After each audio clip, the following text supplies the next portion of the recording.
Ada satu Habib di Jakarta terkenal dengan waliullah.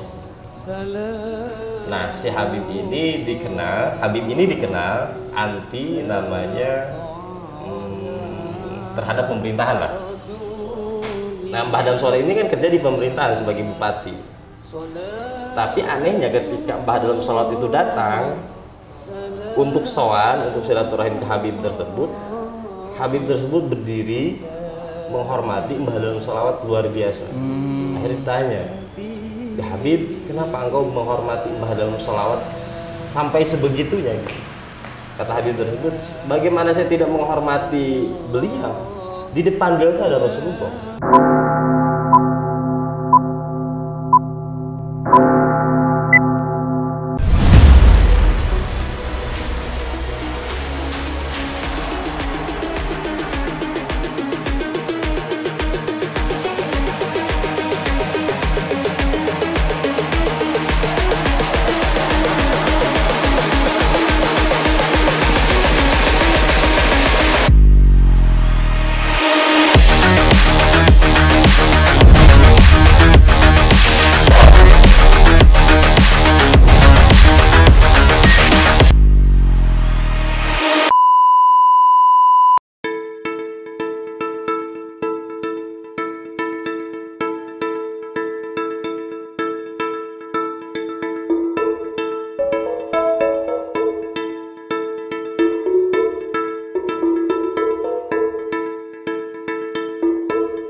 Assalamualaikum warahmatullahi wabarakatuh. Sampurasun. Ketemu lagi dengan saya Ki Gendring dan tim penyusunan jejak luhur. Kali ini saya berada di lokasi Empang Bogor, tepatnya di Masjid Agung At-Tahiriyah atau yang dikenal dulu adalah Masjid Agung Empang. Kita di sini akan mengungkap perkembangan Islam di Kota Bogor. Lalu napak tilas dari susunannya di sini yaitu Mbah Dalam Sholawat, dan nanti kita akan mengungkap juga bahwa Mbah Dalam Sholawat itu keturunan dari Eyang Prabu Siliwangi. Nanti kita ke dalam akan berbincang-bincang dengan salah satu keturunannya dari Mbah Dalam Sholawat sendiri. Oke teman-teman, ikuti kami terus tim penyusunan jejak leluhur.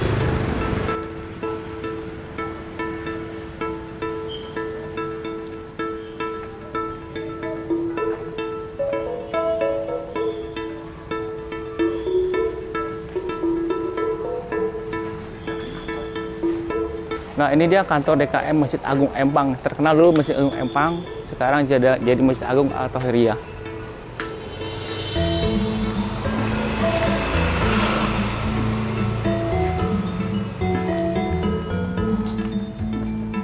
Assalamualaikum.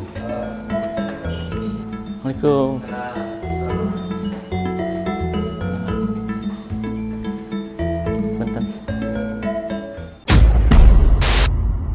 Assalamualaikum warahmatullahi wabarakatuh. Kami tim penelusuran jejak leluhur. Kali ini kita akan berbincang-bincang santai dengan salah satu keturunan dari Mbah Dalem Sholawat. Nanti kita akan berbincang-bincang terkait perkembangan Islam di Kota Bogor, lalu napak tilas dari Mbah Dalem Sholawat itu sendiri. Lalu kita coba tanyakan nanti nasab ke Prabu Siliwangi dan ke Rasulullah. Assalamualaikum Pak Ustadz. Waalaikumsalam warahmatullahi wabarakatuh. Mangga diperkenalkan dulu. Oh iya, siap. Nama saya Muhammad Padmanegara. Alhamdulillah saya masih keturunan dari Mbah Dalem Sholawat. Kalau secara runut silsilah yang ketujuh. Ketujuh ya? Ketujuh. Alhamdulillah nggak ke-8 kalau habis. Iya betul. Iya deh Pak Ustadz, kita dari PT Penelusuran Jejak Luhur Bogor. Iya, alhamdulillah. Kita berusaha untuk mengungkap sejarah-sejarah di Kota Bogor, termasuk dari Kerajaan Pajajaran dan waliullah-waliullah yang ada di Kota Bogor. Tolong diceritakan juga nih perkembangan Islam di Kota Bogor itu sendiri seperti apa tuh Pak Ustadz? Ya, Islam berada di Bogor ini kan tidak lepas dari para waliullah yang pertama ya. Nah, Mbah Dalem Sholawat ini adalah cucu dari seorang penggagas masjid tertua di Bogor, yaitu Raden Haji Muhammad Thohir atau biasa disebut Raden Haji Sepuh. Oh, Raden Haji Sepuh. masjidnya ini yang di sini ya nih? Ya, atau disebut juga Haji Aulia Kaum. Aulia Kaum. Nah ini Mak Thohiriyah ini adalah salah satu peninggalan dari Raden Haji Muhammad Thohir yang diteruskan oleh anaknya Raden Wiranata. Itu bapak dari Raden Mbah Dalem Sholawat. Oh, nah, gitu. Mbah Dalem Sholawat sendiri nama aslinya adalah Raden Haji Muhammad Siroj. Nama aslinya disebut Mbah Dalem Sholawat karena kebiasaan beliau mungkin setiap hari atau setiap saat itu membaca sholawat dan sampai sekarang sholawatnya itu masih sering dilantunkan. Kalau digaungkan ya. Kalau biasanya kan ada tradisi di Indonesia, wabil khusus di Bogor ini setiap mau Jumatan itu ada sholawatan dulu. Bisa sholawat Tibil Kulub atau kalau di Empang ini ada asli sholawat yang sering didawamkan sama beliau dan alhamdulillah sampai sekarang masih lestari. Sholawat apa tuh Kang? Allahumma sholli ala Sayyidina Muhammad wa ala ali Sayyidina Muhammad Rasulullah. Itu yang kalau setiap Jumat itu selalu dibaca sampai sekarang gitu. Gitu, masih lestari ya. Iya, masih lestari. Nah, perkembangan Islam itu kan selalu identik dengan peninggalan. Peninggalan di mana-mana pun ketika ada seorang besar meninggal lalu beliau sudah wafat lah gitu, pasti meninggalkan jejak artefak.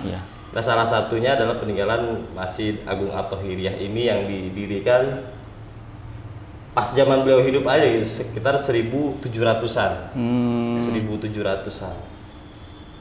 Jadi erat kaitannya dengan Islam saat itu ya. Dan emang sejarahnya zaman dulu tuh unik. Mbah Dalem Sholawat ataupun Raden Haji Muhammad Thohir itu kan kita kenal dan kita mafhum bersama bahwa beliau itu adalah pemimpin saat itu. Cuman yang dikenal sampai sekarang ini bukan pemimpinnya, tetapi kewaliannya. Jadi yang diturunkan oleh beliau, pusaka yang harus kita ambil itu ilmunya sebenarnya. Betul. Karena yang sampai sekarang dikenal adalah kewaliannya. Beda dengan zaman sekarang, mohon maaf. Ketika ada bupati ataupun wali kota wafat, ya yang dikenal ya wali kotanya, tapi berbeda dengan Mbah Dalem Sholawat. Yang dikenal adalah kewaliannya. Bukan bupatinya kan, gitu. Mbah Dalem Sholawat itu. Jadi Mbah Dalem Sholawat itu bupati pertama Bogor tuh ya? Yang ada di sini. Yang ada di sini ya? Bupati itu kan dulu tuh banyak. Banyak. Nah, salah satu yang sering dikenal bupati pertama di Bogor ya Mbah Dalem Sholawat ini.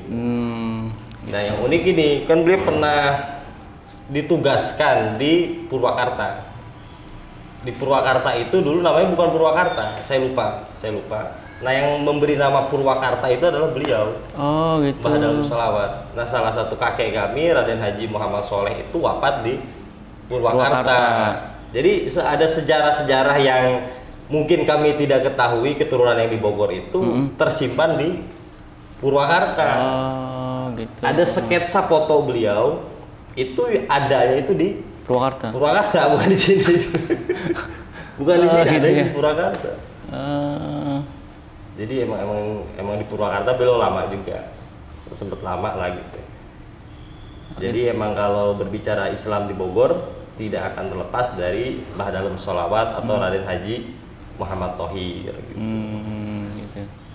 Lalu ini Kang, apa empang nih kan dinamakan empang nih dulunya apa nih? Dulunya mungkin ada nama lain apa terus diganti dengan nama empang itu gimana tuh ininya?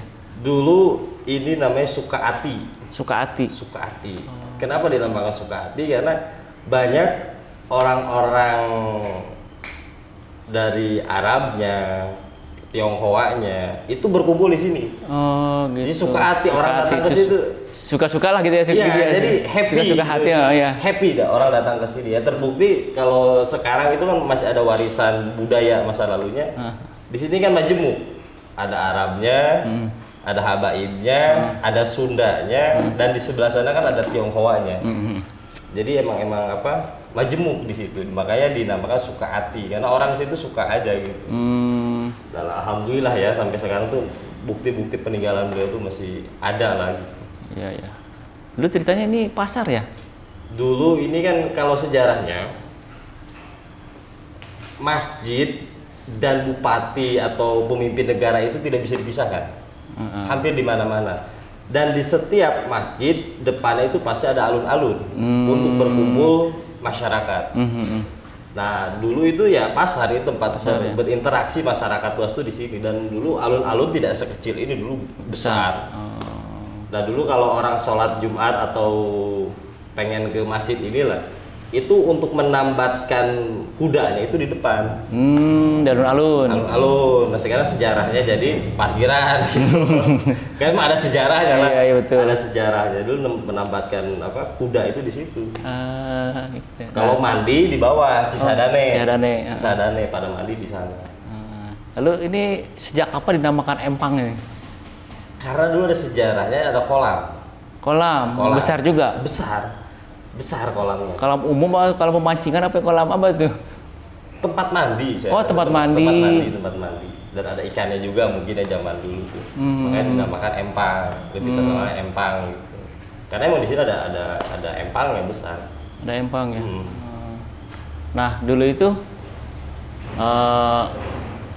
pribumi nih ya, misalnya ada Arab berapa persen, dari Tionghoa berapa persen, dari pribumi berapa persen tuh? Kalau sih sebenarnya lebih banyak pribuminya sih ya. Lebih banyak pribumi. Nah pribumi itu diwakilkan oleh Raden lah ya Raden. Gitu. Karena dulu kan emang di sini pusat pasar, ya otomatis tumplak di sini semua gitu. Di situ kan ada namanya di sebelah empang kiri empang dari kita tuh ada yang namanya Pakojan. Pasti di Jakarta tuh ada namanya Pakojan. Di Bogor ada Pakojan, itu sebenarnya tempat tinggal yang keturunan orang Arab gitu. Pakojan biasanya gitu. Nah, dari pribumi dengan ini ada hubungannya nggak dengan Arab apa dari Habib siapa tuh? Ada dari gini. Habib Abdullah bin Musin Alatos itu menikahi salah seorang putri dari Mbah Dalem Sholawat. Namanya gitu. Nyi Raden Solihat. Yang makamnya ada di Los. Di Los itu sebelah sebelah selatan dari pemakaman beliau. Ada itu pemakaman umum di situ. Nyi Raden Solihat itu anak dari Mbah Dalem Sholawat. Jadi ibaratnya beliau di sini itu diberi rumah, difasilitasi oleh Mbah Dalem Sholawat untuk mengajar masyarakat sini gitu. Jadi beliau itu menantunya itu pertama kali tiba di sini atau sudah dari keturunannya di sini? Enggak, beliau asli dari Yaman. Dari Yaman. Dari Yaman sempat ke Surabaya kalau nggak salah, Surabaya ke Jakarta dan menetap di sini gitu. Sampai sekarang pun keturunan dari Habib Abdullah bin Musin Alatos itu kalau kita lihat secara seksama ya gitu. Itu kalau muka itu agak kayak Sunda. Gitu. Agak Sunda. Contoh khalifah saya itu mukanya seperti Sunda gitu. Karena emang ada terah Sundanya gitu, perpaduan. Dan dulu pun kalau setiap Maulid di sini, itu yang habaib dari sana itu pasti disambut oleh keturunan Raden di sini gitu. Karena emang dari dulunya kita ada kerabat dekat lah gitu. Jadi memang kuat sejarah masa lalunya itu. Oh gitu ya. Oke teman-teman, nih kita makin seru nih bincang-bincang kita. Ini Kang, ada nggak apa namanya nasabnya ke atas itu dari Mbah Dalam Sholawat tuh, misalnya ke Prabu Siliwangi, apa ke Rasulullah tuh gimana tuh? Beliau secara nasab ada 2, ada 3. Dari Siliwangi ada, Pajajaran ya. Dari Banten ada, dari Rasulullah ada.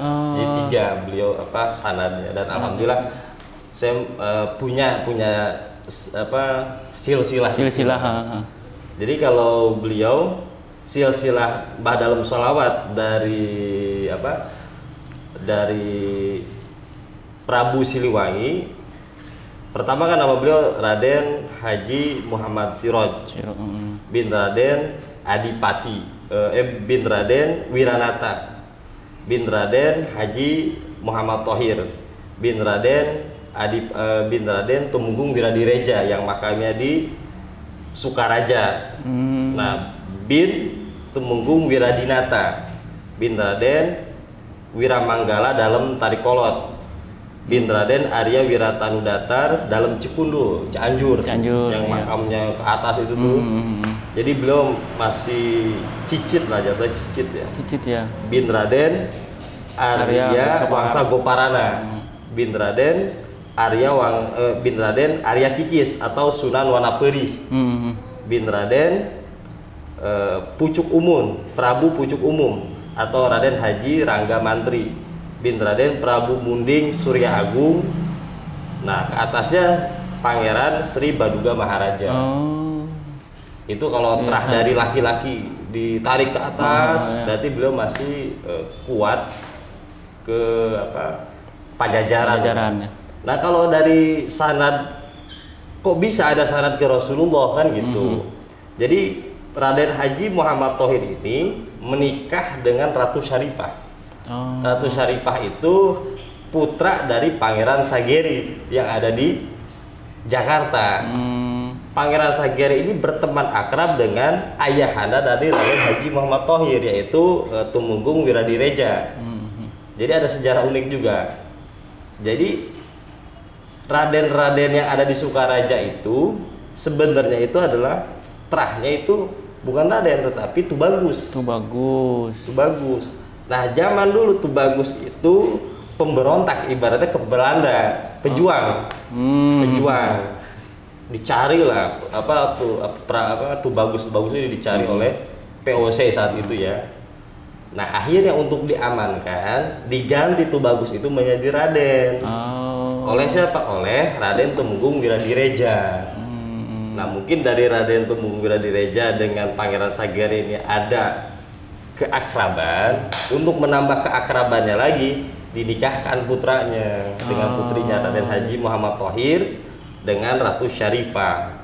Ratu Syarifah bin Pangeran Sageri bin Sultan Agung Tirtayasa bin Sultan Abu Ma'ali Ahmad Rahmatullah bin Sultan Abu Al-Mafakhir Mahmud Abdul Qadir bin Sultan Muhammad Nasaruddin bin Sultan Maulana Yusuf bin Sultan Maulana Hasanuddin bin Syarif Hidayatullah bin Syarif Abdullah Mahmud Umdatuddin bin Said Ali Nurul Alam Said Husain Jamaluddin Akbar bin Said Ahmad Shah Jalaluddin bin Said Al-Amir Abdullah bin Said Abdul Malik Al-Muhajir bin Said Dina Al-Faqih Muqaddam Muhammad bin Sayyidina Muhammad Sahib Mirbad bin Ali Al-Qasam bin Imam Alwi As-Sani bin Muhammad Sahibu bin Sayyidina Alwi bin Ubaidillah bin Ahmad Al-Muhajir bin Isa bin Sayyidina Muhammad An-Naqib bin Ali Al-Uraidi Al-Husaini bin Jafar As-Sadiq bin Sayyidina Muhammad Al-Baghir bin Ali Zainal Abidin bin Sayyidina Husain ibni Sayyidina Ali bin Abi Thalib binti Sayyidina Fatimah Az-Zahra binti Sayyidina Rasulullah Shallallahu Alaihi Wasallam. Jadi itu nasabnya ya ke Rasulullah lah. Jadi perpaduan 3 terah itu. Jadi tidak heran kalau beliau memimpin sebagai pemerintah daerah karena ada nasab dari mana? Dari Pajajaran. Dan beliau dikenal sebagai ulama karena ada nasab dari Rasulullah. Gitu. Oh, iya. Jadi nggak heran lah ya kalau kita ditarik sejarahnya. Iya, betul. Memang cukup menarik ya. Banyak juga orang belum tahu terkait sejarah ini gitu, Bang. Jadi ya harus tahulah masyarakat luas ya terkait sejarah Mbah Dalam Shalawat ini gitu. Nah, dulu katanya juga ada peperangan di sini, di alun-alun ini. Itu perang apa tuh? Ya. Kalau yang saya dengar sih bukan, wallahu alam, antara Kerajaan Banten, Kesultanan Banten dengan Pajajaran. Pajajaran terakhir. Pajajaran terakhir. Itu perangnya di alun-alun ini. Alun-alun ini. Karena alun-alun ini kan luas. Dan Kerajaan Pajajaran itu adanya di Batu Tulis. Kalau kita nggak mau ngelacak sejarah kan di Batu Tulis. Nah, itu perangnya terjadi di sini. Gitu. Jadi satu tempat itu tidak bisa dipisahkan dengan masa lalunya. Contoh begini, Masjid Agung At-Thohir ini dibangun oleh Raden Haji Muhammad Thohir dan beliau pindah dari Sukaraja ke sini. Itu kalau tidak ada sejarahnya, tidak mungkin bisa pindah di sini. Iya betul. Beliau pun tahu sejarahnya, dulu kakek nenek saya itu di sini. Saya ingin balik lagi. Akhirnya pindah ke Empang dan mendirikan Masjid Agung At-Thohiriyah inilah gitu. Karena memang ada sejarah masa lalunya seperti itu gitu. Oke. Terus kalau peninggalan dari Mbah Dalam Shalawat ini masih ada nggak sampai saat ini? Ada, banyak. Banyak ya? Banyak. Salah satunya ranjang beliau ada. Masih ada ranjangnya beliau? Masih. Itu di kamar khusus atau ada yang pakai sekarang itu? Ada di saya. Dipakai atau bagaimana? Enggak, disimpan aja. Disimpan aja gitu ya, sebagai peninggalan ya. Apalagi pakai untuk itu ya gitu. Kita simpan. Ada Al-Quran. Al-Quran itu tulis tangan beliau. Tulis tangan. Itu ornamennya bagus banget. Nanti saya kasih tahu lah ya. Iya. Ada lagi benda pusaka beliau gobang. Gobang itu semacam pedang cuman agak pendek. Pendek ya. Gobang dan imamah. Oh, sorban. Nah, tapi sebenarnya gini, peninggalan terbesar beliau itu bukan itu menurut saya pribadi ya. Peninggalan terbesar beliau adalah ilmu dan tradisi yang harus kita lestarikan. Iya. Karena di salah satu manakib beliau pernah beliau berbicara begini. Ini amanat kepada anak cucunya. Cukup sampai saya aja yang menjadi bupati, ibaratnya begitu. Oh, gitu. Anak cucu saya jangan. Dan itu terbukti. Anak cucu beliau itu tidak diperbolehkan bekerja. Kenapa? Karena untuk fokus konsen terhadap agama. Gitu ya, betul. Nah, dulu saya pernah dengar sejarah uyut saya, Mama Agan Ahmad namanya, yang makamnya itu di Muara lah, Itu beliau kalau lagi nyantri itu bawa pembantu 2, khodim. Dikasih sama bapaknya Raden Aceh. Jadi beliau tuh fokus ngaji, baju, makan segala macam itu diurusi oleh khodimnya. Karena emang itu tradisi dari keluarga Mbah Dalam Shalawat. Jadi kalau misalnya gini, saya ini ya sharing aja. Kalau misalnya ada yang mengaku turunan Mbah Dalam Shalawat, tapi tidak mewarisi 2 hal ini, yaitu tradisi yang sudah dibangun oleh beliau dan keilmuan yang tidak ditapaki itu, maka kurang sah lah kalau aku keturunan Mbah Dalam Shalawat. Karena ini 2 pusaka beliau harus kita ambil. Iya, betul. Jadi kebiasaan beliau dan tradisi beliau harus dilestarikan gitu ya, sampai anak cucu ya gitu ya. Tadi tradisinya kan shalawat itu ya. Bahkan gini Kang, beliau punya tradisi unik. Setiap malam Jumat mungkin atau setiap malam apa yang saya baca di manakib beliau, itu beliau mengumpulkan seluruh masyarakat.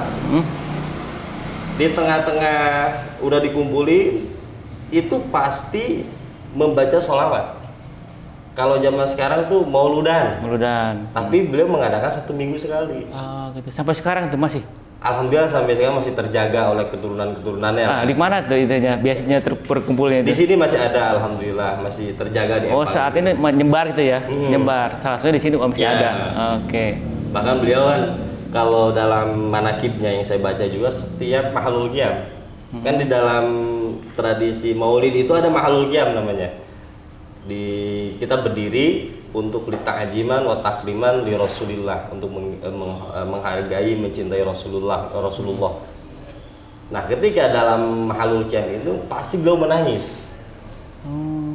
Begitu beliau setelah Maulidan ditanya oleh murid-muridnya, Mama, kan kalau zaman dulu tuh Mama, kan Mama tuh Abah. Mama, kenapa kok sampai menangis? Gimana saya nggak nangis? Saya melihat Rasulullah hadir saat itu. Subhanallah. Jadi emang kecintaan beliau dengan Rasulullah udah. Iya. Makanya nggak salah dinamakan Bahdalum Sholawat. Dan sebenarnya banyak juga yang ingin saya sampaikan terkait Bahdalum Sholawat ya. Ini menjadi motivasi untuk kita ke depan. Iya, betul. Salah satunya ada satu Habib di Jakarta terkenal dengan waliullah. Nah, si Habib ini dikenal anti namanya terhadap pemerintahan lah. Nah, Mbah Dam Soleh ini kan kerja di pemerintahan sebagai bupati. Tapi anehnya ketika Mbah Dam Soleh itu datang untuk sowan, untuk silaturahim ke Habib tersebut berdiri menghormati Mbah Dam Soleh luar biasa. Akhirnya ditanya, ya Habib, kenapa engkau menghormati Mbah Dam Soleh sampai sebegitunya? Kata Habib tersebut, bagaimana saya tidak menghormati beliau? Di depan beliau itu ada Rasulullah. Subhanallah. Itu jadi motivasi untuk kita kan, Iya. gitu. Itulah makanya beliau dikenal untuk apa? Untuk kita teladani lah. Kalau usia beliau berapa tahun ya, Kang ya? Wafat itu tahun berapa? Wafatnya sekitar 1800 berapa, saat ini kita lihat di makamnya aja. Oh gitu. Di makamnya itu ada di nisannya tertulis lahir dengan wafatnya itu tertulis. Nah, satu lagi nih Kang, haulnya nih tanggal berapa? Biar teman-teman tahu semua. Insya Allah mungkin dulu pernah ada haul untuk menghauli beliau. Tapi lama sekali tidak ada haul beliau. Akhirnya masyarakat itu tidak tahu siapa beliau kan. Haul itu kan salah satu untuk ngasih tahu bagaimana sih sepak terjang beliau, ilmu beliau, karomah beliau bagaimana. Insya Allah kami akan mengadakan haul Mbah Dam Soleh itu di bulan Mei. Ba'da Lebaran, mungkin setelah Lebaran. Tanggalnya harinya itu belum tahu. Belum tahu lah. Insya Allah. Belum dipastikan ya. Tapi Insya Allah di malam Minggu. Di malam minggu. Pada maghrib sampai dengan nanti malam lah gitu. Oh gitu. Mudah-mudahan aja teman-teman yang di sini bisa ikut semua nanti haul beliau. Oke teman-teman, itu tolong diingat ya, haulnya Waliullah di Bogor, Mbah Dam Sholawat di bulan Mei. Biasanya di malam minggu, tapi tepatnya belum tahu, nanti kami informasikan kembali melalui deskripsi di bawah, atau nanti kita akan posting lagi terkait harinya. Gitu ya Kang ya? Ya, siap. Kang, kita sambil jalan ke ini, boleh. supaya lihat-lihat, nanti bisa ngobrol-ngobrol sambil jalan. Jangan lupa tonton, subscribe, like, komen, telusuri jejak luhur. Salamullah ala Taha Rasulillah. Salatullah